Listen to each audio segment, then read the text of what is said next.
Hello and welcome in. Well, this is episode 2 of the T55 build, and it's all about photo etch today. Bending, soldering, we have quite a bit to do, so let's get moving.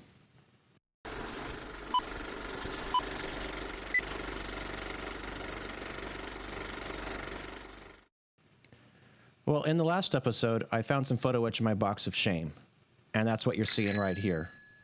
I'm going to start with the fender from the opposite side. So as I get started here, let's put together what's going to be needed. I have a soldering iron, I have a bending tool, I have some flux paste, a razor blade, some tweezers, a few metal files, and yes, an old paintbrush that will be coming super handy as we move along. The first thing to keep in mind when using photo etch is that it's susceptible to bending. This just means that you need a hard surface to work over. I generally use a piece of glass. The parts are cut from the sprue, and the metal files come in handy here because you can get rid of all those little burrs that are left over. It's really no different than sanding the plastic nubs off of sprue cuts. And then just a quick test fit for placement. Here is really where the trick in working with photo etch and especially soldering comes in. You don't need a lot of solder. What I've found that works for me is just to cut small little chips off the end of the solder and then place those small chips right in the location where I need the soldering. And then think of the flux paste as basically your oil in a frying pan. That's what gets hot and helps melt the solder. And so if I take this analogy one step further, if we only put oil in one section of the pan or flux in one section of the part, then that's the only part that gets cooked and melts the solder in this case. So like I said, that was probably the first soldering I've done in quite a while. So let's do one more of these and see if I can get a little bit smoother at it. Just adding the chip over the flux, add a little bit of heat, and there you go. It's pretty fast, pretty easy.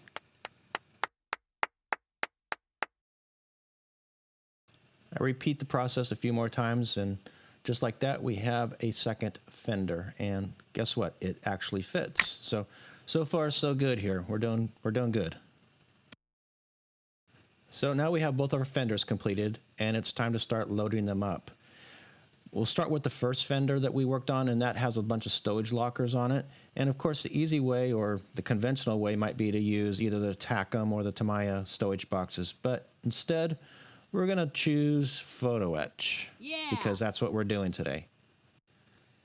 There's something a little bit unique about stowage lockers, or at least this stowage locker system, in that these are made from stamped metal, so they have these ridges and ribs on them for strengthening, and those are not necessarily included in photo etch, the 3D detail, so we have to put that in, and we'll do some embossing to do that. And remember that little piece of throwaway cardboard that was in the package? We'll keep that because that becomes handy because you need a little bit of give behind the photo etch in order to allow the embossing to happen.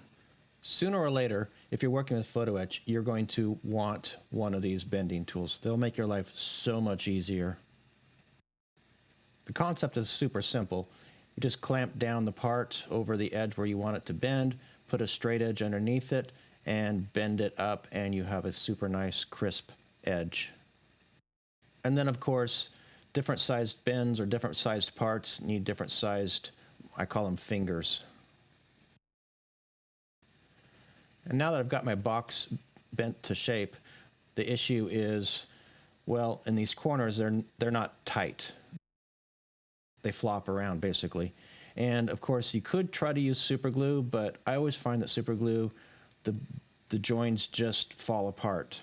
They can't take any stress. And so once again, we're going to do some soldering here. And again, we're using the small chips. We put a little flux in the corner, and then we add some heat to it.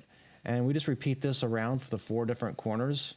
And then you have a solid box that, you know, if you decided to, say, damage it up with some pliers, which I might do, then it crushes versus break apart. And that's really important. Once the corners are soldered, then it's just a matter of tidying up the edges where there might be a little bit of roughness on it. And I would say, hey, just like that, we have a box. But in actuality, this is a process. And by the time you add all the hinges and handles and things like that on it, This box alone took me about maybe 2 hours to build. It's not the quickest method, that's for sure. And we have a few more to go, so that's the first of what is many. So let's move on to the second box here. We'll just do this real quick on a time lapse. Do the bending, adding the flux, do the soldering, and now we have our second box. And I'll continue doing this in order to make all the boxes that are needed. Like I said before, no one likes to look more than I do of a kit that's all decked out with all that shiny brass. And yeah, I'm enjoying this. This looks nice.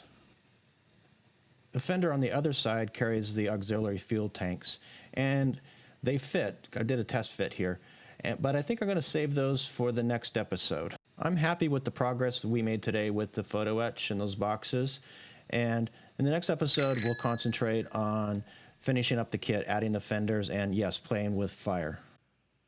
I hope there was something here that you could use on your own models, and if you have any questions, just put them in the comments below and I'll get back with you.